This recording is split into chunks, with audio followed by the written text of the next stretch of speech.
बोली राजा रामचंद्र भगवान की जय। नव संवत यानी कि सनातन धर्म के नववर्ष चैत्र शुक्ल प्रतिपदा संवत 2078 इसमें आपका हार्दिक स्वागत है। आज हम चैत्र नवरात्रि जो कि 13 अप्रैल को प्रारंभ हो रही है, उस दिन देवी जी के घट की स्थापना कितने बजे करना चाहिए, उसके शास्त्रीय विधान क्या है, शास्त्रीय प्रमाण क्या है, घट स्थापना का शुभ मुहूर्त क्या है, इसका विस्तृत वर्णन करेंगे। तो सबसे पहले हम ये जानते हैं कि घट स्थापना क्या है।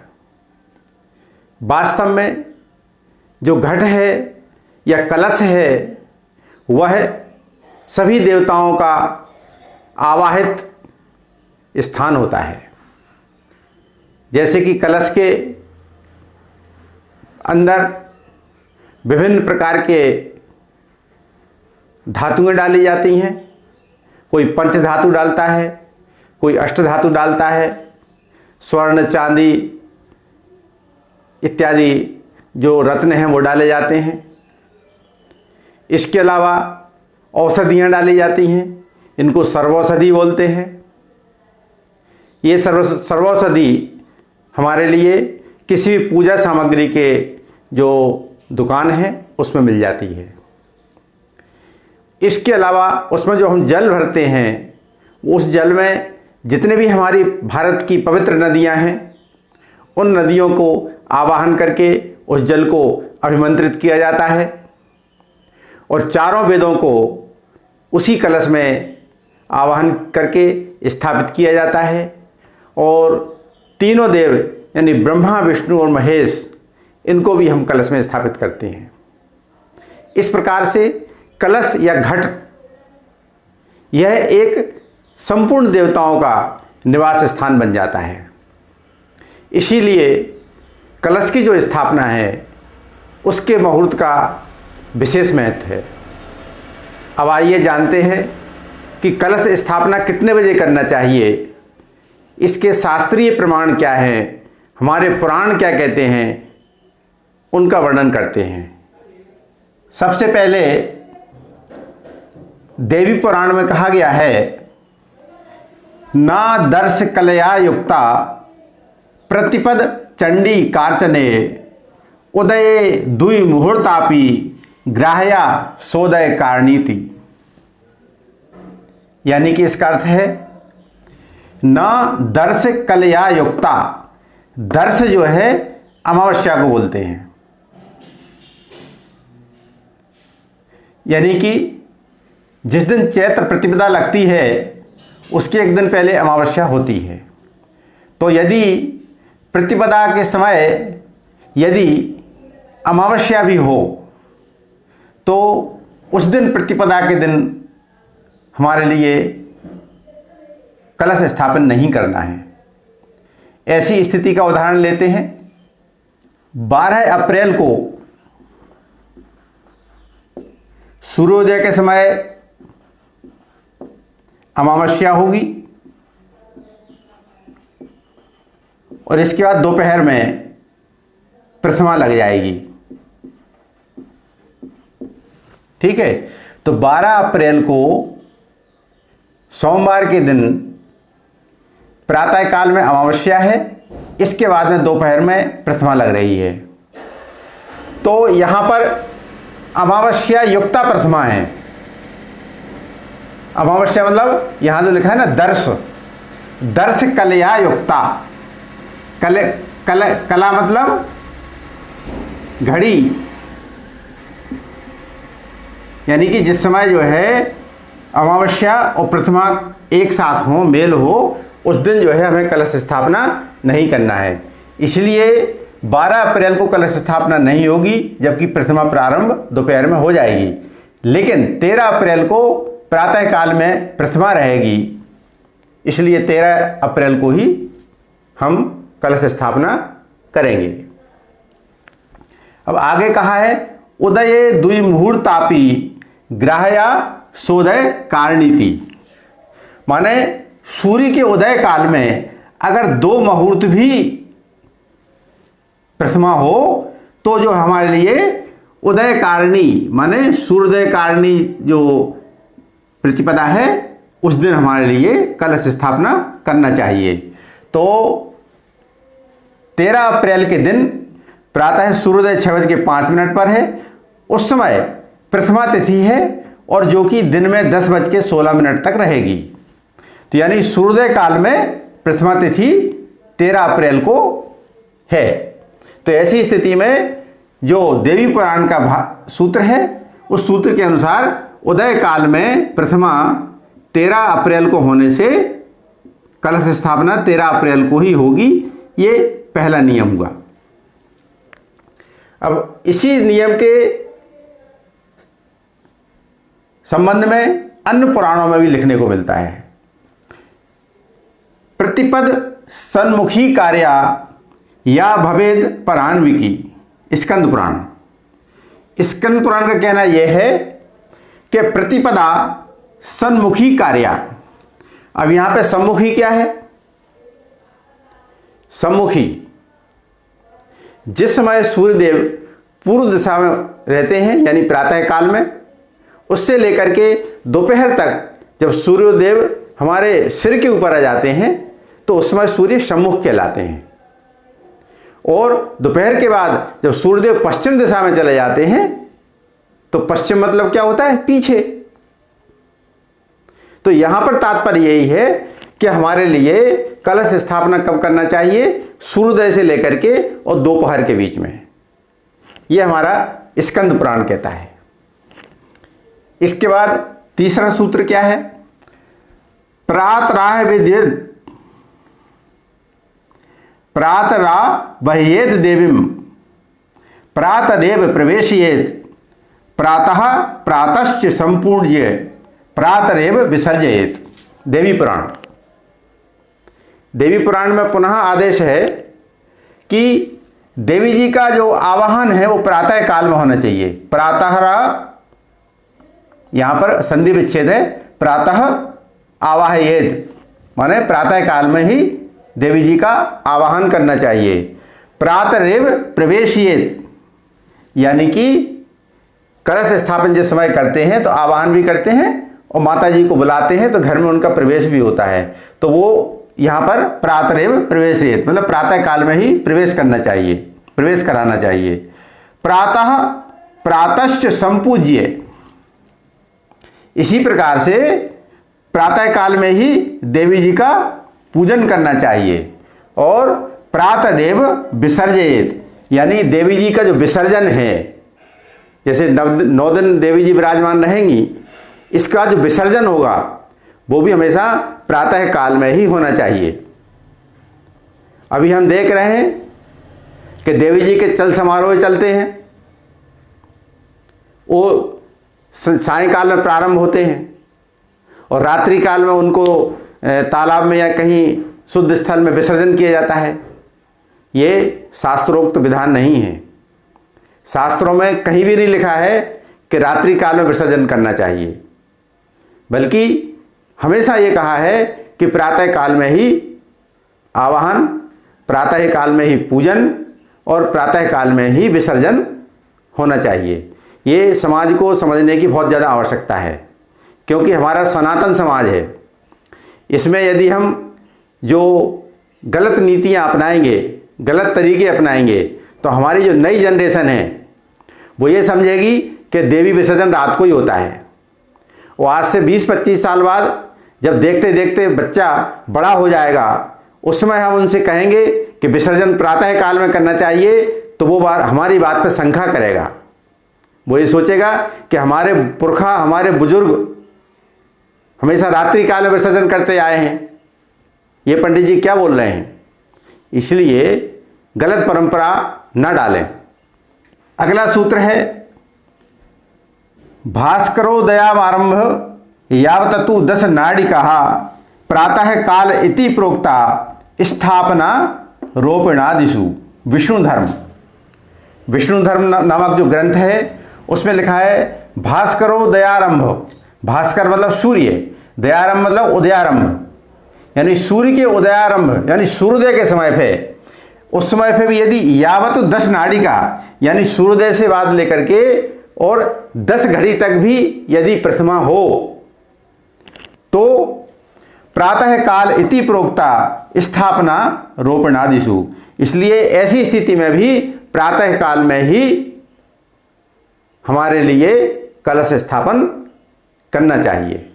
ये इस प्रकार से 4 सूत्र कहते हैं कि हमें प्रातः काल में ही देवी जी का स्थापन करना चाहिए, पूजन करना चाहिए और विसर्जन करना चाहिए। अब यहां पर प्रातः काल को हम परिभाषित करते हैं। प्रातः काल क्या है? पूरे 24 घंटे का जो दिन होता है और रात होता है उसमें 12 घंटे का क्या होता है? दिन होता है एवरेज, और 12 घंटे की रात होती है। अब घंटे को पुराने ज़माने में यदि अपन देखें तो घड़ी से बोलते थे, घटी, जो कि 24 मिनट की एक घटी होती है। 2 घड़ी को यानी 48 मिनट को एक मुहूर्त बोलते थे। ऐसे जो है 48 मिनट के जो 2 मुहूर्त हैं वो यदि 3 बार व्यतीत हो जाएं यानी कि 144 मिनट व्यतीत हो जाएं, उसको हम क्या बोलते हैं? 6 घड़ी। तो सूत्र आता है कि सूर्योदय से लेकर के 6 घड़ी यानी कि 3 मुहूर्त। 3 मुहूर्त मतलब एक घड़ी में 24 मिनट होते हैं, तो हमने जो है 6 घड़ी में 24 मिनट का गुणा किया तो 144 मिनट आए। 144 मिनट को हम घंटे में बदलेंगे तो 60 मिनट का 1 घंटा होता है। 120 मिनट में 2 घंटे हो गए। अब 144 में से 120 घटाए तो कितने बचे? 24। तो यानी 2 घंटे 24 मिनट हो गए। तो सूर्योदय से लेकर के 2 घंटे 24 मिनट तक की जो अवधि है उस अवधि में घट स्थापना करना चाहिए, क्योंकि वो प्रातः काल की परिभाषा में आता है। यहां पर हमने बिल्कुल स्पष्ट रूप से सूत्र लिख दिया है कि आप अपने स्थान का सूर्योदय लीजिए, उस सूर्योदय में 2 घंटा 24 मिनट जोड़ लीजिए। इस पीरियड की जो अवधि है, ये जो अवधि है सूर्योदय से लेकर के और 2 घंटे 24 मिनट की, इस अवधि में ही हमें घट स्थापना सबसे श्रेष्ठ है और इसी का शास्त्रों में आदेश है। अब जो है कुछ परिस्थितियां ऐसी आती हैं कि इस समय यदि मान लो चित्रा नक्षत्र है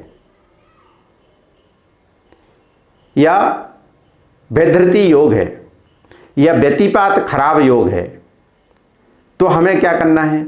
इसके संबंध में शास्त्रों का विधान क्या है? ऐसी स्थिति में हम प्रातः काल को त्याग करते हैं। जैसे चित्रा नक्षत्र है मान लो, और चित्रा नक्षत्र दिन भर रहा है, सूर्योदय से लेकर के और दिन रात चित्रा नक्षत्र रहा है, या फिर उस दिन जो है व्यतिपात वैधृति योग है, तो ऐसी स्थिति में क्या करेंगे? तो ऐसी स्थिति में शास्त्रों का विधान है। आइए देखते हैं। चित्रा नक्षत्र और वैधृति योग, ये तीसरा सूत्र है। यहां लिखा है संपूर्णा प्रतिपद एव चित्रा युक्ता यदा भवेत वैधृत्या वापि युक्ता स्याद तदा मध्य दिने दिनौ अभिजित मुहूर्त यत् तत्र स्थापन इष्यते।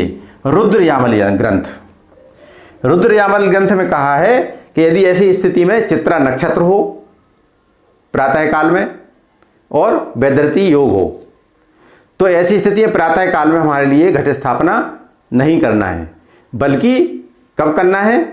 दोपहर में, जिस समय सूर्य हमारे ठीक सिर के ऊपर रहते हैं। इसको बोलते हैं अभिजित मुहूर्त। अभिजित मुहूर्त जिस समय सूर्य हमारे सिर के ऊपर रहते हैं, जैसे कि औसतन समय अपन लेते हैं दिन के 12 बजे, तो दिन के 12 बजे क्या होते हैं? सूर्यदेव हमारे सिर के ऊपर रहते हैं। लेकिन ये हमेशा दिन के 12 बजे ऐसा नहीं होता है। ऐसा उस दिन होता है जिस दिन हम दिन और रात बराबर होते हैं। लेकिन यदि जैसे गर्मी का समय है तो दिन के 12 बजे के पहले सूर्यदेव सिर के ऊपर आ जाते हैं। यदि सर्दियों का समय है तो दिन के 12 बजे के बाद ही हमारे सिर के ऊपर आते हैं। इसको मध्याह्न काल बोलते हैं। ये पंचांगों में दिया रहता है, अभिजित काल। तो यदि चित्रा नक्षत्र हो प्रातः काल में या वैदृति योग हो तो ऐसी स्थिति में हमारे लिए मध्याह्न काल में ही घट स्थापना करना है, अन्यथा प्रातः काल में ही करना है। अब दूसरी कंडीशन ऐसी भी आती है कि यदि प्रतिमा यानी प्रतिपदा, चैत्र प्रतिपदा की वृद्धि हो गई हो, माने आज भी चैत्र प्रतिपदा है सूर्य समय और कल भी जो है प्रतिपदा है, क्योंकि तिथि की वृद्धि हो गई है। तो ऐसी स्थिति में क्या करना है? ऐसी स्थिति में हमारे शास्त्रों में जो प्रमाण दिया है वो क्या है? तिथि वृद्धि का जो प्रमाण है, दिन द्वये तद व्याप्तौ अव्याप्तौ वा पूर्वेव ग्राह्या निर्णय सिंधु। निर्णय सिंधु में कहा गया है कि यदि 2 दिन लगातार सूर्योदय के समय पे तिथि व्याप्त हो, यानी प्रथमा तिथि हो या ना हो, ऐसा भी हो सकता है कि प्रथमा का क्षय हो तो नहीं होगी। तो ये दोनों ही स्थिति में जो पहला दिन है उस दिन हमें घट स्थापना करना है। ठीक है, जैसे आज भी प्रतिपदा है चैत्र प्रतिपदा और कल भी चैत्र प्रतिपदा है, तो हमें क्या करना है? आज के दिन घट स्थापना करना है प्रातः काल में। इसी प्रकार से यदि तिथि का क्षय हो गया हो, माने आज जैसे मान लो अमावस्या है सूर्योदय के समय पे और रात तक जो है प्रतिपदा क्षय हो गई और अगले दिन यानी कल के दिन जो है प्रातः काल में दो आ गई, द्वितीय तिथि आ गई कल और आज अमावस्या है, तो प्रथमा तिथि क्षय हो गई। तो ऐसी स्थिति में क्या करना है? ऐसी स्थिति में जो हमने पहले नियम बताया था, ना दर्श कलिया युक्ता, माने कि अमावस्या युक्ता जब प्रथमा हो तो उसमें जो है हमें घट स्थापन नहीं करना है। इस नियम को क्या कर देते हैं? अनदेखा कर देते हैं। बल्कि उस अमावस्या के दिन ही जब प्रतिपदा लग जाए, जितने बजे लग जाए उतने बजे जो है हमारे लिए घट स्थापना करना है। सूत्र कहाँ है? सूत्र यह है, यत्र क्षय बसात्मा युक्तैव लभ्यते न द्वितीया युता तिथि चिंतामणि। यानी तिथि चिंतामणि में कहा है कि यदि प्रथमा का क्षय हो तो हमारे लिए जिस दिन अमावस्या है उसके बाद जब प्रथमा लग जाए उस समय पे जो है हमारे लिए घट स्थापना करना है। लेकिन द्वितीया में बिल्कुल नहीं करना है।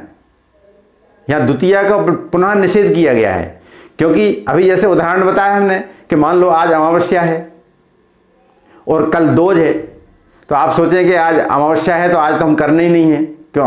अमावस्या युक्ता यहाँ पे पंडित जी ने मना किया है, इसलिए हम नहीं करेंगे, हम तो कल करेंगे द्वितीया में। तो द्वितीया में तो किसी भी स्थिति में कलश स्थापना होता ही नहीं है, इसलिए द्वितीया का विचार छोड़ दें। क्षय की स्थिति में अमावस्या युक्ता प्रथमा को ही ग्रहण करें। अब आइए हम देखते हैं कि इस वर्ष चैत्र नवरात्रि जो कि 13 अप्रैल से प्रारंभ हो रही है, उस दिन घट स्थापना का मुहूर्त क्या है? क्योंकि अभी तक हमने आपको जो बताए हैं वो सिद्धांत के बताए हैं, पुराणों के उल्लेख बताए हैं, जो कि आपको आगामी वर्षों में भी निर्णय लेने में मार्गदर्शक होंगे, इसलिए आवश्यक थे। अब हम इस वर्ष की बात करते हैं। तो इस वर्ष दिनांक 13 अप्रैल 2021 मंगलवार के दिन जो पंचांग की स्थिति है वो इस प्रकार से है कि प्रथमा तिथि सूर्योदय के समय पर है, इसके बाद में दिन में 10:16 तक है, इसके बाद दोज लग जाएगी। क्योंकि पंचांग में जो समय रहता है वो उस तिथि का समाप्ति काल रहता है। तो समाप्ति काल क्या है? 10:16 है प्रातः, तो इसके बाद में दोज लग जाएगी। तो दोज में तो घट स्थापना करना ही नहीं है। तो यहाँ पर नियम क्या हुआ कि हमें सूर्योदय से लेकर के 10:16 के बीच में ही घट स्थापना करना है। पहला तो ये तय हो गया। अभी हम और भी तय करेंगे, लग्न भी देखेंगे। ठीक है, अब हम देखेंगे चित्रा नक्षत्र तो नहीं है, तो हमने देखा नक्षत्र जो है अश्विनी नक्षत्र है और जो है दिन में 2:19 तक है। तो चित्रा नक्षत्र नहीं है, तो चित्रा नक्षत्र की जो चिंता थी वो समाप्त हो गई। योग में आई या विश्वकुंभ योग है, 3:15 पर है। तो यहाँ पर वैधृति या व्यतिपात योग नहीं है, तो जो यहाँ पर नियम था वैधृति या व्यतिपात का वो भी समस्या खत्म हो गई। ये 3 नंबर था ना, चित्रा नक्षत्र या वैधृति योग, तो ये जो 3 नंबर वाले जो स्थितियां थी वो भी यहाँ पर नहीं है। करण जो है बब है और बार मंगलवार है और सूर्योदय प्रातः 6:05 पर है। ये जो सूर्योदय है ये आपके स्थान का लीजिएगा, हमने तो अपने पंचांग के स्थान का लिया है, जो कि भोपाल में पंचांग बना है, तो भोपाल में प्रातः 6:05 पर सूर्योदय है और आगे हम जो लग्न बताएंगे वो भी भोपाल की हैं। आप अपने स्थान का ही सूर्योदय लीजिएगा और अपने स्थान की ही लग्न का समय लीजिएगा। अब नियम क्या है, हमने अभी देखा था प्रातः काल की परिभाषा। प्रातः काल की परिभाषा क्या थी, सूर्योदय से लेकर के 6 घड़ी यानी कि 3 मुहूर्त यानी कि 144 मिनट यानी कि 2 घंटा 24 मिनट। तो सूर्योदय से लेकर के और 2 घंटा 24 मिनट तक जो समय है वो समय में हमारे लिए घट स्थापना करना है। तो सूर्योदय है 6:05, 2 घंटा 24 मिनट जोड़ दिए इसमें, तो वो कितने हो गए 8:29। तो हमारे पास समय क्या आया घट स्थापना का, 6:05 से लेकर के 8:29 ये समय आया। यह समय अभी फाइनल नहीं है। देखिए समय का फिल्टर किस प्रकार चल रहा है। पहला फिल्टर क्या आया था कि प्रथमा तिथि 10:16 तक है, तो हमारे मस्तिष्क में आ गया कि सूर्योदय से लेकर के 10:16 तक घट स्थापना हो सकती है। लेकिन हमने जो है जब और उसके सूक्ष्म में गए तो सूक्ष्म में हमने क्या देखा कि प्रातः काल कब तक है, तो प्रातः काल कब तक है 8:29 तक है। तो हमने दूसरा निर्णय क्या लिया कि सूर्योदय से लेकर के 8:29 तक हमारे लिए घट स्थापना करना है। अब हम इसको भी सूक्ष्म बनाएंगे। वो सूक्ष्म क्या बनाएंगे कि यथासंभव हम घट स्थापना स्थिर या द्विस्वभाव लग्न में करें, चर लग्न में ना करें। तो प्रातः काल में चैत्र नवरात्रि के समय प्रातः काल में प्रायः मेष लग्न रहती है, तो मेष लग्न क्या है, चर लग्न है।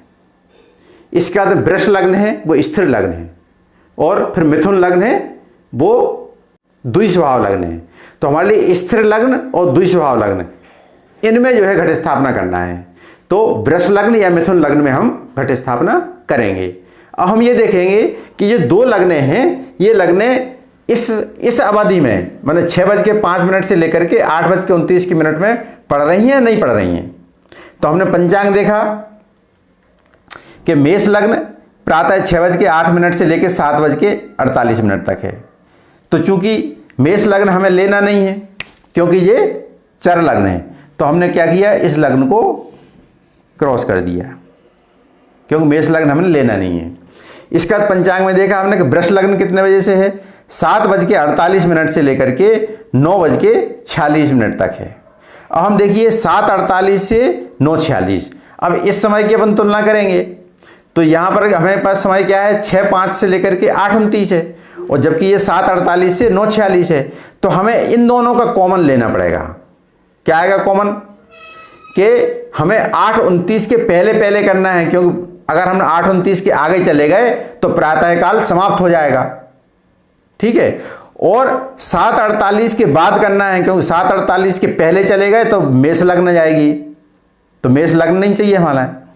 तो कॉमन समय क्या हुआ, शुद्ध समय वो हुआ कि जिस समय वृष लग्न प्रारंभ हो रही हो, यानी 7:48 बजे से, ठीक है ना, 7:48 से जिस समय वृष लग्न प्रारंभ हो रही हो, और जिस समय जो है सूर्योदय के बाद जो प्रातः काल है वो समाप्त हो रहा हो, वो प्रातः काल समाप्त का समय क्या है 8:29, तो 8:29 यहां समाप्त हो रहा है। तो शुद्ध जो समय निकला हमारा वो कौन सा निकला, प्रातः 7:48 से लेकर के और प्रातः 8:29 का जो समय है, यह घट स्थापना के लिए सबसे श्रेष्ठ समय है।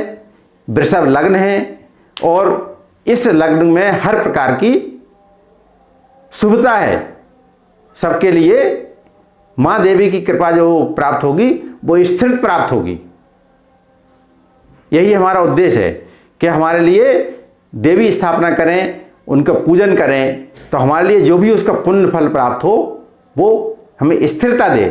यही हमारे जीवन का उद्देश्य है। इस प्रकार से प्रिय भक्तों, आज हमने आपको चैत्र नवरात्रि जो कि 2021 में 13 अप्रैल को प्रारंभ है, उसका हमने घट स्थापना का मुहूर्त कहा है। इसके साथ ही जय माँ भगवती, जय राम जी की।